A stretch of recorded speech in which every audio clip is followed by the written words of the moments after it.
Bonjour à tous, nous sommes mercredi 24 mars 2021. Je tourne cette vidéo juste après la vidéo sur comment accéder avec les 4 clés à l'amour inconditionnel.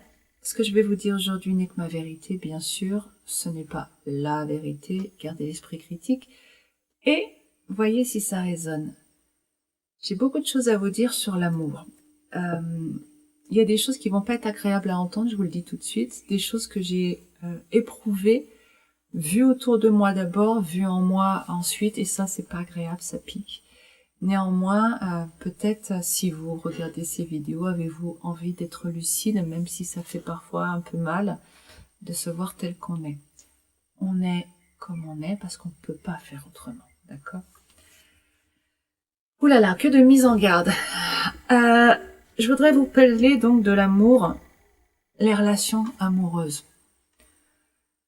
La semaine dernière, dans la dernière vidéo, je vous ai emmené sur le chemin pour accéder à un chakra du cœur ouvert, à un amour inconditionnel. Quand on est connecté, c'est-à-dire quand on est centré, on n'est pas en train de penser aux autres, on est là, avec soi, donc on pense à soi ou on pense à rien, et qu'on ouvre son chakra du cœur, avec des pensées positives pour connecter une énergie positive, l'énergie de notre être supérieur, on rentre dans l'amour inconditionnel.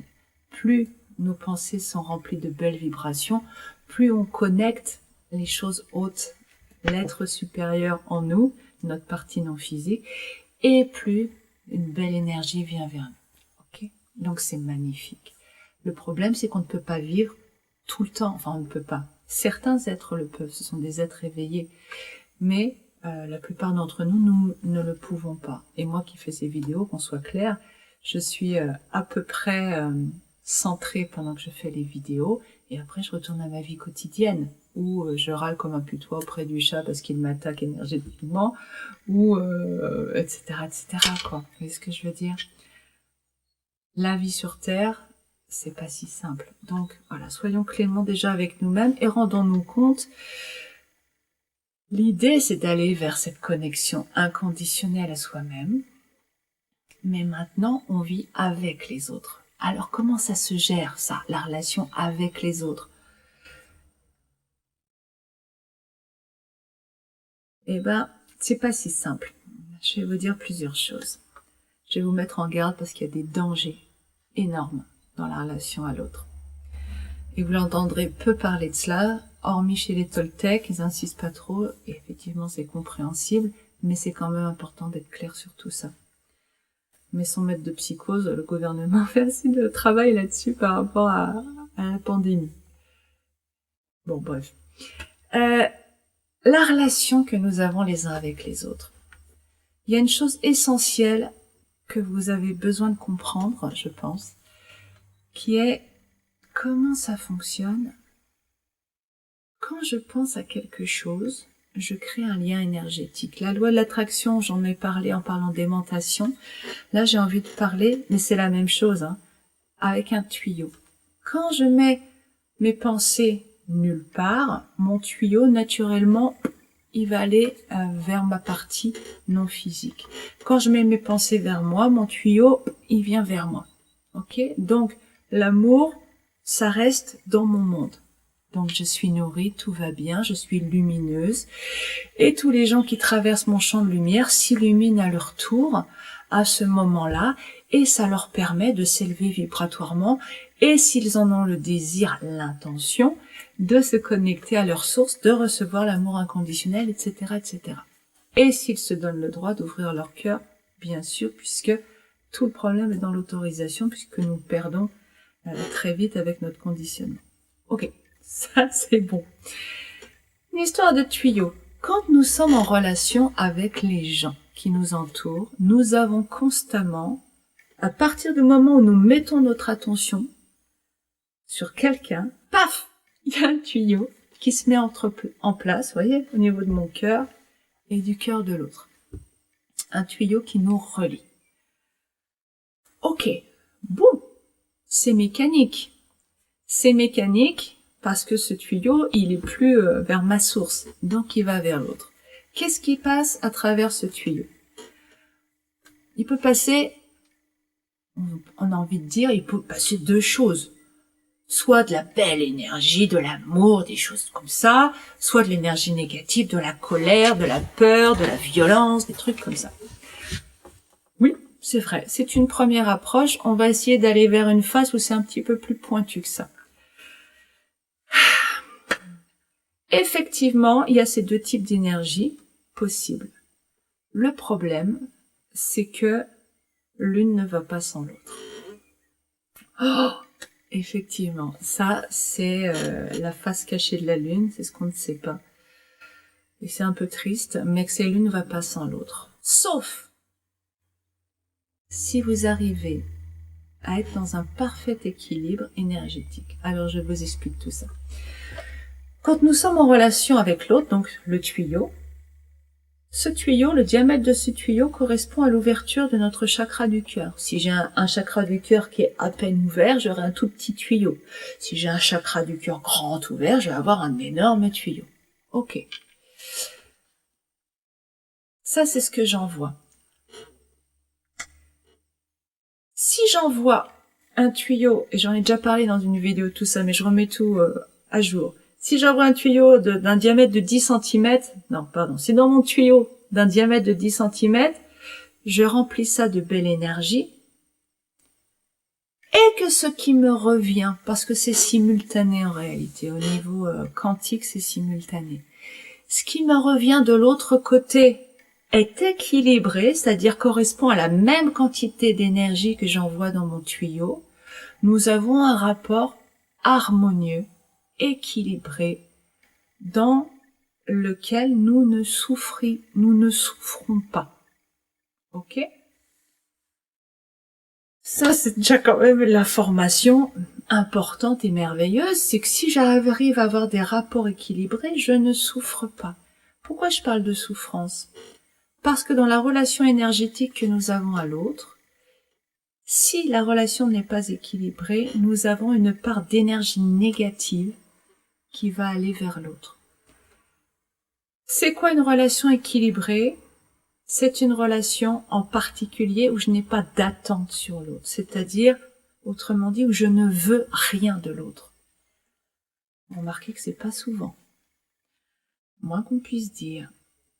Si je ne veux rien de l'autre, alors il y a le vouloir conscient et le vouloir inconscient, faut que je vous en dise deux mots. Si je ne veux rien de l'autre, ok, je suis dans une relation où il n'y a rien qui vient en dessous pour aller récupérer. Mais si je veux quelque chose de l'autre, que j'envoie ma belle énergie, dedans il y a un cheval de Troie, enfin, ma belle énergie c'est le cheval de Troie, c'est-à-dire que extérieurement elle est belle, mais intérieurement il y a de la négativité qui se cache, qui va venir prendre. Elle va venir prendre d'une part de l'énergie à l'autre, plus que cette personne ne veut m'en donner, et ça c'est pas cool. Et elle va aussi augmenter la négativité de la personne en face. Autrement dit, je peux l'expliquer autrement si c'est peut-être plus clair pour vous. Il y a un tuyau, un beau tuyau de 10 cm, mais à l'intérieur, il y a un autre tuyau tout noir que je ne vois pas, qui est caché, qui est dans ce tuyau, et qui, lui, va mettre en place cette énergie négative. Là où j'ai l'impression que c'est beau, derrière, il se cache autre chose. Cette énergie négative, cette emprise, James Redfield parle de champ énergétique de l'un qui vient englober le champ de l'autre, mais c'est toujours cette idée de je viens pomper l'autre, je viens prendre. Elle a lieu donc quand j'ai des attentes sur l'autre, mais elle a lieu aussi quand je suis fatiguée, par exemple. Le nombre de fois où ma fille, quel maître merveilleux ma fille, le nombre de fois où on s'est disputé, et je trouvais qu'elle était pas gentille avec moi. Effectivement, elle n'était pas gentille avec moi. Elle était en train d'essayer de sauver sa vie. Le nombre de fois où j'ai eu des gestes que je croyais tendres. Et ça, c'est une grosse mise en garde. Les gestes tendres. Ces gestes où Par exemple, on faisait des trajets en voiture où je lui posais la main sur le genou. Amoureusement, c'est ma fille, je t'aime, un petit geste tendre. En réalité, ça c'est le tuyau extérieur. Mais ce geste tendre, il avait pour objectif inconscient. J'étais fatiguée, ça se mettait en place le mécanisme. Je venais pomper plus d'énergie que ce que je n'en donnais. Et ça me faisait du bien à moi. Mais elle, qui était un être, qui est toujours un être extrêmement sensible, elle est plus sensible que moi aux énergies, elle était capable de me dire arrête, j'aime pas que tu me fasses ça. Elle pouvait pas forcément, étant petite, m'expliquer les mots, mais on sentait qu'elle avait envie d'éviter ce contact. Quand elle a été ado, elle a pu se révolter et me dire mais non, je veux pas. Et après, les mots sont venus, mais en fait c'est parce que tu me pompes, c'est pour ça. Quand l'autre, dans la relation, vous voyez qu'il est mal à l'aise en face de vous, il y a quelque chose, il vous repousse, vous le sentez mal à l'aise, ouais, c'est ça, s'il vous repousse, il est mal à l'aise, il y a un truc qui va pas, vous êtes probablement en train de mettre de l'emprise sur lui. Inconsciemment. Et c'est ça le problème, c'est que c'est inconscient.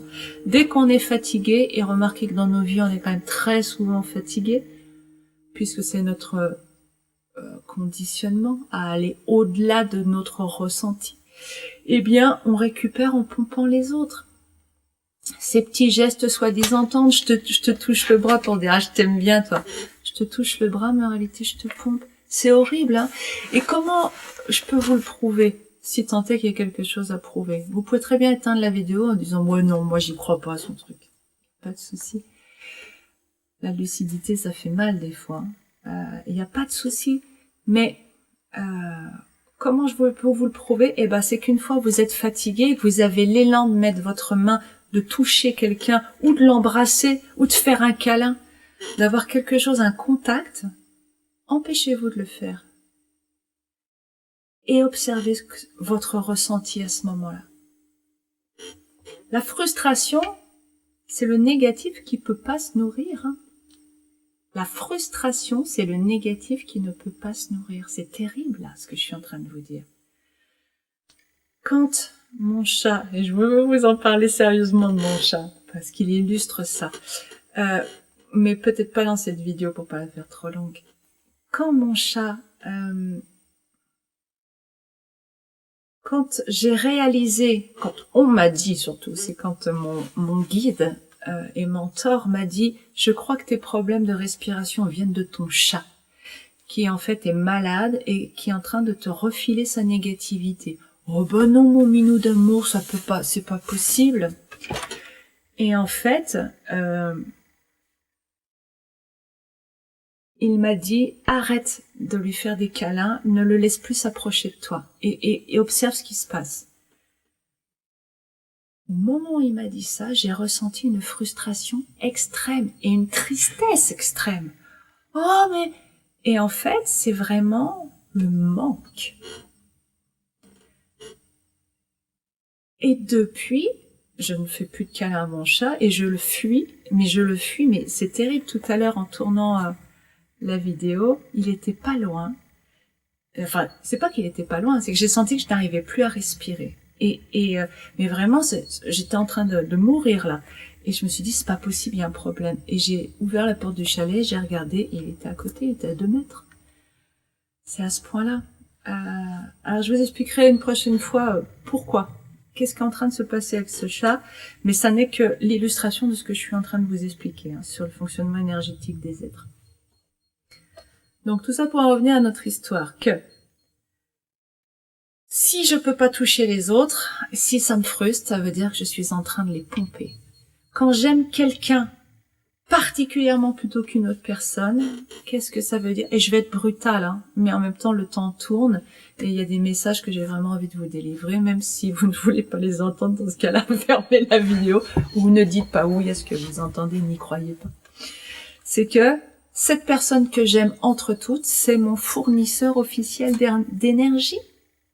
C'est aussi horrible que ça.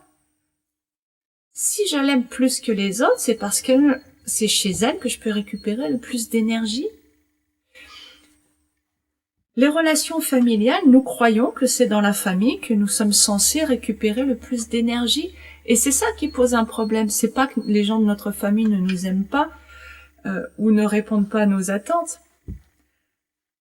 Dans la réalité, voilà, ils sont comme ça. Mais c'est parce que nous voulons, on nous dit, on s'aime dans la famille. C'est-à-dire, on se file de l'énergie. Ben oui, mais moi, mon frère, mon beau-frère, ma sœur, machin, mon père, me donne pas l'énergie dont j'ai besoin. Donc je suis en colère, mais c'est ma négativité qui est en colère, qui est frustrée.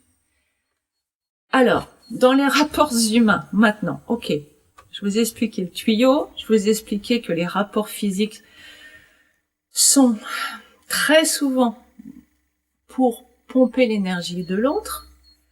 Quand est-ce qu'on sait qu'un rapport physique n'est pas pour pomper l'énergie de l'autre? Parce que je fais vos questions, parce que vous ne m'en posez pas beaucoup, j'avoue que j'aimerais quand même avoir un peu plus de répondants en face pour faire avancer les vidéos.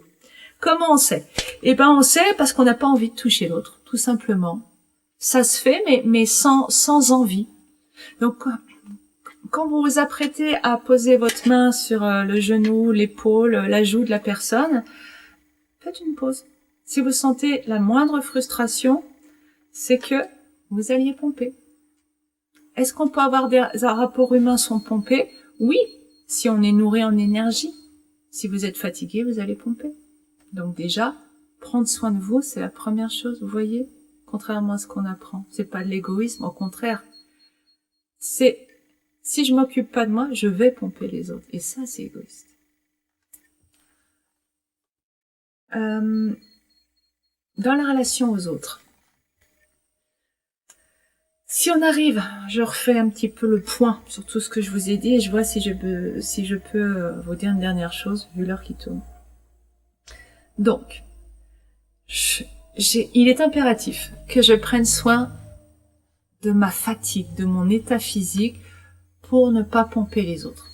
Première chose. Je prends soin de mon énergie, je préserve mes ressources. Deuxième chose. Je deviens lucide et consciente que chaque fois que j'ai des attentes sur l'autre, je suis en train de le pomper. Quand je veux que l'autre m'aime, c'est un pompage.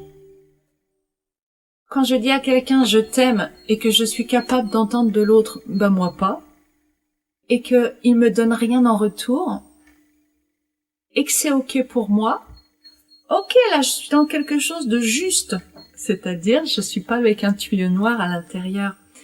Quand je tiens la porte à quelqu'un, quand je lui fais un grand sourire, quand je suis polie, etc. Toutes nos stratégies. Et qu'il n'y a rien qui vient en retour, regardez comme vous êtes indigné, comme c'est pas juste, comme vous êtes en colère même. Pourquoi? Parce que derrière tous ces comportements se cache ce tuyau noir pour aller pomper les autres.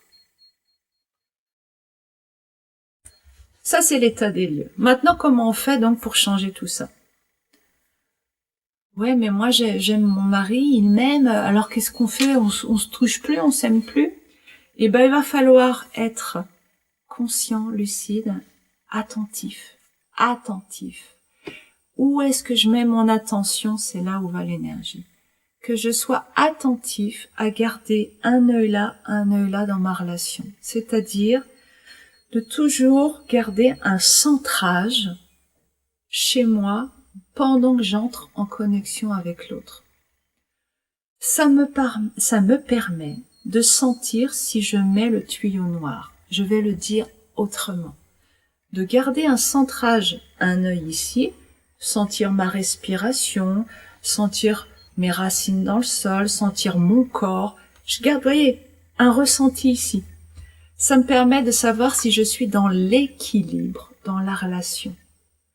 Quand l'autre est en train d'être négatif, parce que je sens que, alors, plus votre glande pinéale est décalcifiée, plus vous sentirez, vos champs de conscience s'ouvrent et on sent l'emprise énergétique de l'autre. Là, mon chat, je crois qu'il me faut à peu près 5-6 mètres pour arriver à respirer. C'est terrible, parce que dans une maison, il y a 5-6 mètres, c'est compliqué.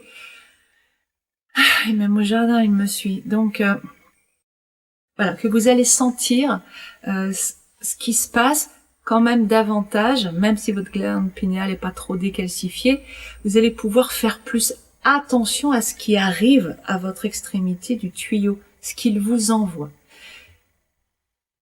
J'ai parlé tout à l'heure, je sais que je pars souvent dans tous les sens, mais j'ai tellement d'infos qui m'arrivent que j'essaie de trouver un fil, mais parfois il y aurait tellement à dire qu'il faudrait plus de temps. Comment se protéger? Eh ben, par cette conscience, c'est déjà le premier point. Quand l'autre est un être négatif, un être toxique, je me protège en prenant de la distance énergétiquement, il faut que je m'écarte. Ça, c'est la première chose. Et deuxième chose, que mes pensées n'aillent pas vers l'autre, puisque je remets le tuyau en place. S'il pense à moi, le tuyau est en place. Si je pense à lui, le tuyau est en place. Vous voyez ce que je veux dire? En fait, c'est très compliqué, hein. Donc, je me protège comme ça, et surtout, une fois que l'autre, quand même, pense à moi, ou que je pense à lui, ou qu'on est en présence, qu'on se regarde, donc l'attention va vers l'autre, comment je fais pour pas recevoir sa négativité?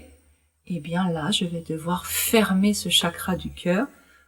C'est triste, mais je dois fermer le chakra pour me protéger. Donc, dans le rapport à l'autre, est-ce que ça veut dire que je garde tout le temps un chakra du cœur fermé? Non. Parce que sinon, ça serait compliqué de vivre, surtout si vous n'êtes pas dans l'amour inconditionnel. Même par moment, c'est un peu comme si je retenais mon souffle toute la journée, je peux pas. Donc il faut quand même leur ouvrir par moment, mais dans l'équilibre. C'est-à-dire en étant vraiment attentif à qu'est-ce que me donne l'autre.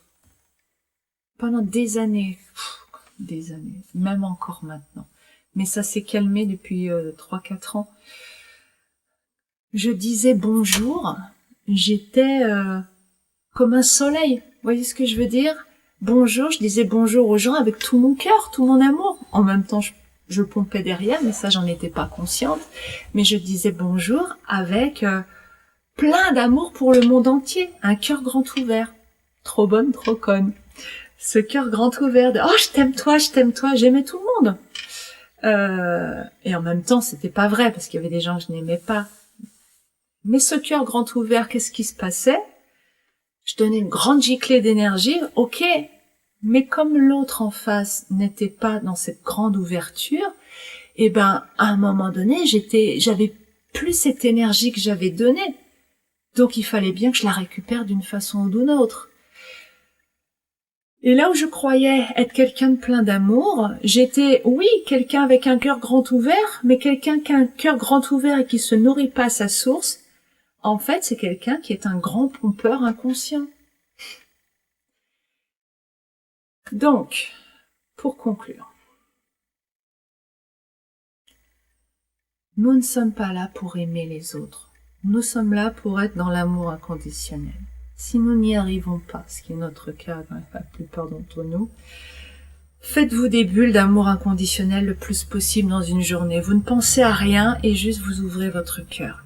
Essayez de vous recharger en énergie. Ok? On nous dit dans les religions, des grands sages, des êtres éveillés nous disent « Aimons-nous les uns les autres ». Ouais, sauf que ils nous parlent pas de la négativité. Les Toltecs en parlent. Gilbert Bruant en parle. Mais il n'y a pas énormément de monde sur cette terre. Et Cartol en parle. Il parle du corps de souffrance. C'est de ça dont il parle en réalité. Mais très peu de gens en parlent sur cette terre. Et pourtant, c'est ce qui provoque la souffrance sur cette terre. C'est cette entité énergétique négative qui passe dans ce tuyonnard dans nos rapports les uns aux autres. Donc, il s'agit d'arriver à un équilibre constant dans nos rapports à l'autre, de sentir « il me donne ça, je lui redonne exactement la même quantité d'énergie » pour ne pas en perdre et pour ne pas que je puisse récupérer sa négativité. Si je vois que cette personne m'envoie non pas de l'énergie positive, mais de l'énergie négative, genre je veux quelque chose de toi, regarde, je te parle, je fais comme ça, tu vois, pour que tu m'aimes. Mais là, c'est ce que Mon mentor appelle le gna-gna coin-coin. Gna-gna coin-coin. Vous voyez ce que je veux dire? C'est de la manipulation. Énergétiquement, c'est ce tuyau noir, c'est de l'emprise. Quand vous sentez ça, vous fermez votre cœur. Là, tout de suite, c'est non. C'est je ne donne pas, c'est pas que je donne pas d'énergie, c'est que je n'ouvre pas la porte à ce qui vient de cette personne. Comprenez ça? C'est de la préservation. Et vous arriverez à des rapports de plus en plus authentiques, de plus en plus beaux, parce que c'est de l'amour qui ferme cette porte. Ouais, c'est de l'amour pour vous. C'est pas parce que je me tue que j'aime les gens, contrairement à ce qu'on nous a fait croire. Hein. On doit souffrir, on doit se tuer, se sacrifier pour les autres. Mais une fois que tout le monde est mort, tout le monde est mort. Ça fait pas renaître ceux qui sont morts. Il n'y a aucune beauté dans le fait de tuer quelqu'un. Et c'est pas parce que c'est soi qu'on tue que c'est plus beau que l'autre. C'est ma vision des choses. Ok. Oui, je suis pour la vie, pour l'amour. Et l'amour, ça passe par un discernement. N'hésitez surtout pas si vous avez des questions, parce que c'est honnêtement, ça mériterait moult questions, moult réponses. Voilà, mais oui, mais ma voisine, gna, mon amoureux, mais alors à ce moment-là, comment on fait Et quand on fait l'amour, on fait comment? Question, je suis pas sûre d'en avoir déjà parlé de ça. Donc voilà, je vous invite à poser des questions. Pour pas que ce soit toujours les mêmes qui bossent.